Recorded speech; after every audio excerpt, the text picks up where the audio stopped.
ফুটবলের রাজা Lionel Messi কিংবা পেলে ম্যারাডোনা হলেও স্কিলের রাজা একজনই। কোনো তর্ক ছাড়াই তিনি রাজা। নিঃসন্দেহে সেই ব্যক্তিটি নেইমার জুনিয়র। বল পায়ে রাজত্ব কায়েম করা নেইমার আবারও আলোচনায় এসেছেন তার স্কিল শো করে। সান্তোসের হয়ে স্কিল শো করে আলোচনার কেন্দ্রবিন্দুতে পরিণত হয়েছেন নেইমার। সান্তোসের হয়ে মাঠে নেমে গোল পাওয়ার দিনে নেইমার অদ্ভুত এক স্কিল দেখিয়ে প্রতিপক্ষকে বোকা বানিয়ে বল নিয়ে ছুটে গেছেন নেইমার দ্য সান্তোস জুনিয়র। এমন নেইমারকে যেন ভক্তরা খুঁজছিল।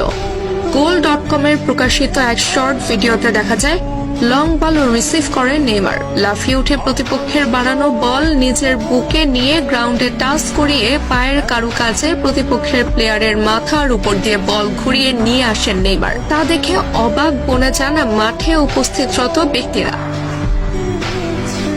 একজন ফুটবলার কতটা পারদর্শী হলে অন টাইমে এমন স্কিল শো করতে পারেন সেটি যেন আলোচনার বিষয়। নেইমার বরাবরই সফট স্কিলের ফুটবলার। বল পায়ে প্রতিপক্ষকে বোকা বানাতে তার মতো প্রসিদ্ধ ফুটবলার আরেকজন নেই বললেও মোটেও ভুল হবে না।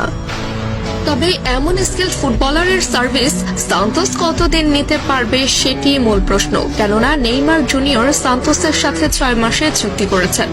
এই 6 মাসের চুক্তি শেষে নেইমার চাইলে ক্লাব ছাড়তে পারবেন, চাইলে সান্তোসেই থাকতে পারবেন। তবে নেইমার বোধহয় ক্লাব ছাড়বেন।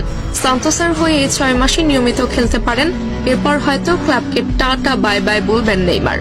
চুক্তির মেয়াদ অনুযায়ী হয়তো সবকিছু করবেন নেইমার। তবে সান্তোস চাইছে নেইমার যেন তার শৈশবের ক্লাবেই থাকেন। তারকা খ্যাতি পাওয়া নেইমারকে যেন কোনো ক্লাবে রাখতে চাইবে। তবে নেইমার যেতে চাইবেন ইউরোপে। লম্বা সময় ইউরোপে খেলা নেইমার আবারও ফিরতে পারেন ইউরোপীয় দাপুটে ফুটবলে। আর সেই ক্লাবটি হতে পারে এফসি বার্সেলোনা। বার্সার জন্য তৈরি হতে পারেন নেইমার। 6 মাস পর ফ্রি এজেন্টে বার্সায় যোগ দিতে পারেন নেইমার।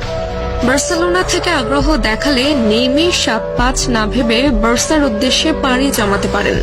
কেননা বিশ্বকাপের আগে বড় ক্লাবে খেলাটাই নেইমার প্রস্তুতির মূল বিষয়।